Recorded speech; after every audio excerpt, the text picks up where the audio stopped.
एक समय की बात है। किसी एक राज्य में हरिशंकर नाम का राजा राज करता था। उस राजा के 3 बेटे थे। उसकी ख्वाहिश थी कि वह उसका सबसे काबिल बेटा उसकी राजगद्दी संभाले, लेकिन वह इस बात लेकर दुखी में था कि तीनों में से किसे वह अपना राजपाट सौंपे। एक दिन राजा के एक तरकीब सूझी।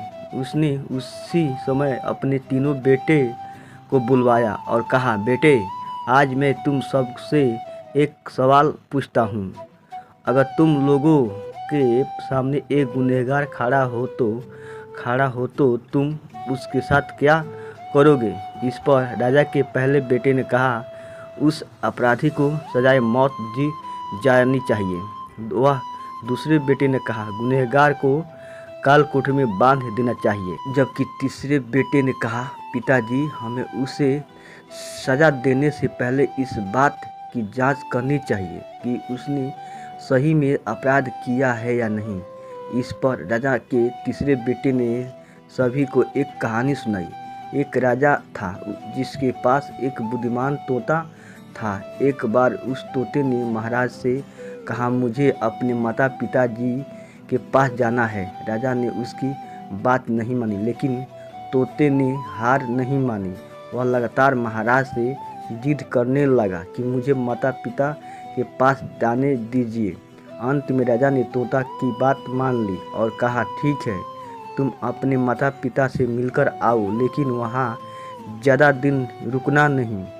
राजा ने तोते को केवल 5 दिन के लिए अनुमति दी और कहा, तुम 5 दिन में अपने परिवार वालों से मिलकर लौट आना। इसके बाद तोता 5 दिन के लिए अपने माता पिता के पास चला गया। छठे दिन जब वह राजा के पास लौट रहा था तो उसने सोचा, क्यों ना वह महाराज के लिए कुछ उपहार ले लिया जाए। फिर वह पर्वत की ओर निकल पड़ा। दरअसल वह महाराज के लिए अमृत फल लेना चाहता था। वह पहुँचते पहुँचते रात हो गई। तोते ने पर्वत पर पहुंचकर फल तो तोड़ लिया, लेकिन रात हो जाने के कारण वह आगे नहीं बढ़ा और वहीं रुक गया। उस रात जब तोता सो रहा था तभी एक सांप वहां आया और उसने राजा के लिए गए अमृत फल को खाने लगा। सांप ने फल को खाया, इसी कारण इस फल में जहर फैल गया। हालांकि तोते को इस बात की भनक तक नहीं थी।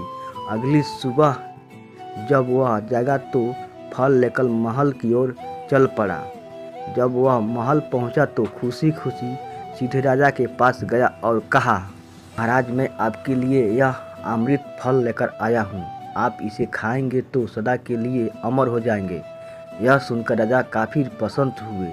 उन्होंने तुरंत उस अमृत फल को खाने के लिए मांगा। इस पर एक मंत्री ने कहा, जरा रुकिए महाराज, आप इस फल को बिना जांच किए कैसे खा सकते हैं? एक बार यह देख तो लीजिए कि तोते द्वारा लाया गया यह अमृत फल सही है या नहीं। राजा उस दिन मंत्री की बात से सहमत हुआ और कहा कि तुरंत इस फल को एक कुत्ते को खिलाया जाए। राजा का आदेश पाकर सैनिक ने फल का एक टुकड़ा कुत्ते को खिलाया। फल खाते ही कुत्ते की मौत हो गई। यह देखकर राजा गुस्से से आग बबूला हो गया। उसने क्रोध में आकर तलवार से तोते के सिर को काट दिया, साथ ही फल को फेंकवा दिया। कुछ साल बाद ठीक उसी स्थान पर एक पौधा निकल आया। यह देख राजा को लगा कि यह उसी जहरीले फल का पौधा है। उसने सभी को आदेश दिया कि उस पेड़ का फल कोई नहीं खाएगा। कुछ दिन बाद एक वृद्ध व्यक्ति उस पेड़ के नीचे आराम करने के लिए रुका। उसे भूख भी काफ़ी जोर से लगी थी। उसने उसी पेड़ से फल तोड़ा और खाने लगा।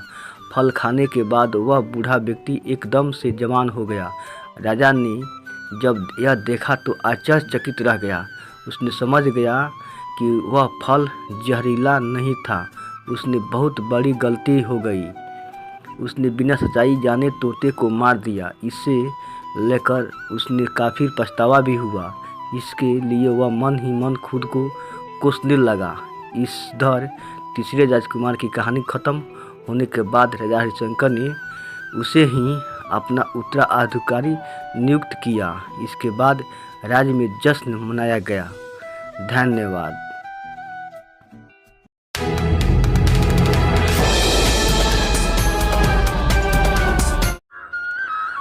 हर दिन एक भिखारी दरवाजे के पास आकर भीख मांगा करता था और घर का मालिक हमेशा घर के बाहर आते ही उसे देखकर फिरा दिया करता। कई बार उसके लिए गालियाँ भी बकता। वह कहता, तू जिंदा ही क्यों है? पूरी जिंदगी ऐसे ही भीख मांगेगा? क्या धरती का बोझ क्यों बना बैठा है? और कभी कभी उस भिखारी को गुस्से में धक्का भी मार दिया करता। इतना कुछ हो जाने के बावजूद भिखारी के मुंह से सिर्फ यही निकलता, भगवान तुम्हारे पापों को माफ़ करे। एक बार सेठ के धंधे में बड़ा नुकसान होने की खबर मिली। सेठ बहुत परेशान था कि तभी उसके दरवाजे पर वही भिखारी आया।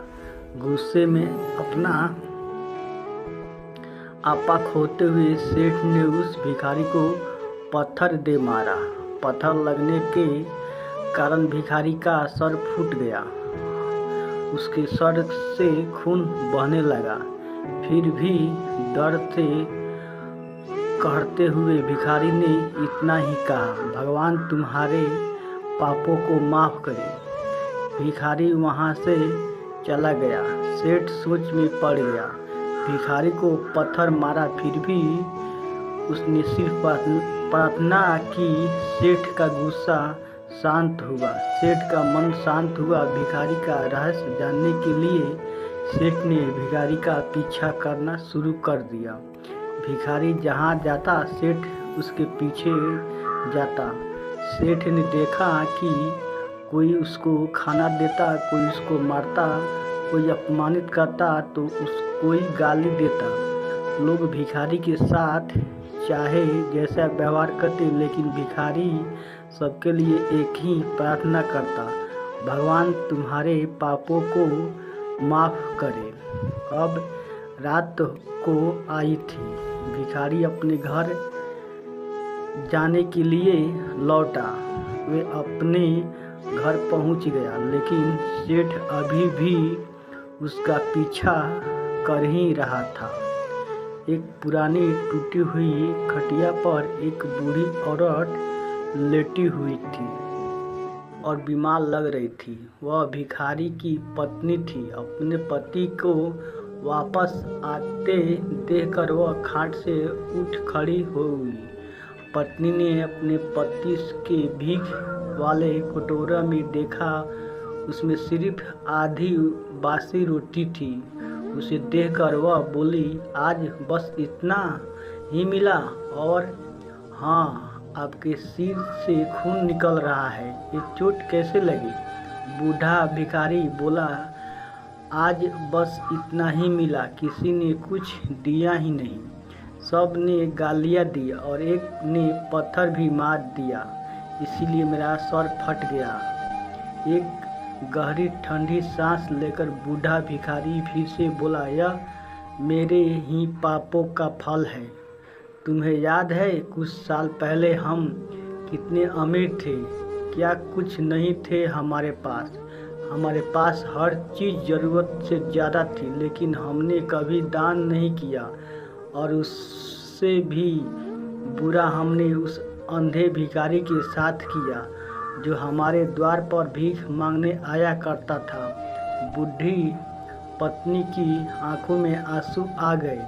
वह बोली, हाँ, हम उस बेचारे अंधे के साथ बहुत बुरा करते थे, उसका अपमान करते थे, उसके खाने के लिए रोटी की जगह कागज दिया करते थे, उसका मजाक उड़ाया करते और कभी कभी मारा भी करते।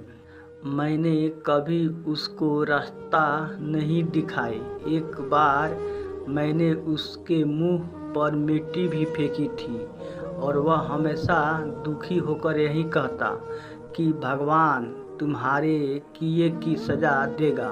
भगवान तुम्हारे पापों की सज़ा ज़रूर देगा। उसका श्राप सच हुआ और हम इस दुख भरी ज़िंदगी में आ गए। भिखारी बोला, हाँ उसका श्राप सच हुआ, इसीलिए मैं किसी को बद्दुआ नहीं देता। चाहे कोई मेरे साथ कैसा भी बर्ताव करे, मैं हमेशा उसके लिए प्रार्थना करता हूँ। मैं नहीं चाहता कि कोई भी हमारे जैसा ज़िंदगी का अनुभव करे, किसी को भी हमारे जैसा दुख का सामना करना पड़े। वे नहीं चाहते कि कितना बड़ा पाप कर रहे हैं, इसीलिए अनजाने में हुए पापों की ऐसी सज़ा किसी को भी मिले मैं नहीं चाहता। सेठ वहीं पर छुपकर यह सारी बातें सुन रहा था। अब उसे सब कुछ समझ में आ गया था। भिखारी और उसकी पत्नी ने वह आधी रोटी मिल बांट कर खाए और भगवान को धन्यवाद बोलकर सो गए। अगले दिन बूढ़ा भिखारी फिर से भीख मांगने गया। सेठ के घर के पास जाते सेठ ने उस पहले से गरम रोटी उसके लिए निकाल कर रखी थी। उसे देते हुए सेठ निर्ममता से बोला, माफ़ कर दीजिए बाबा, हम सब बहुत बड़ी गलती हो गई। बूढ़ा भिखारी बोला, भगवान तेरा भला करे। इतना कहकर वह आगे निकल गया। इस कहानी से जो सीख लेने लायक है वह बड़ी ही सिंपल है कि आदमी चाहे किसी के बारे में बुरा कहे या भला करे, लेकिन भगवान सिर्फ कर्म के हिसाब से उसको फल देता है। क्या हुआ अगर भगवान नहीं दिखता है, लेकिन यह सब बात बिल्कुल सच है। उसके खाते में सब का हिसाब बहुत पक्का होता है। इसीलिए जब किसी के लिए कुछ भी करो तो अच्छा ही करो। अगर कहानी अच्छा लगे तो कमेंट और लाइक